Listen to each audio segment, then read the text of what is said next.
Morning prayer, 30 minutes before the sunburst. Diyos Ama na nasa langit, maraming salamat Ama, at kami ay sinamahan ninyo sa aming pagtulog ngayong gabi. Maraming salamat Ama, at pinakalob ninyo na maging ligtas, matahimik, mapagpahingang gabi po Ama ang pinakalob ninyo sa amin. Maraming salamat sa iyo Ama. Patuloy ninyo kaming gabayan Ama. Maraming salamat Ama, at kami ay pinagkalob ninyo na magising sa araw na ito upang muling makapagsamba sa iyo.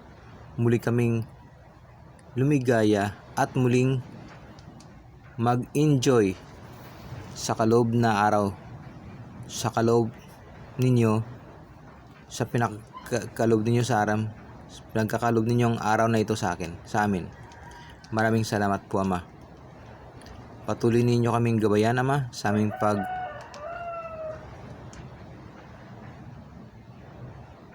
sa aming mga lakarin sa araw na ito, na maging ligtas, produktibo ang aming buong araw Ama. Hinihiling po namin ito sa ngalan ng iyong anak na si Hesukristo. Amen.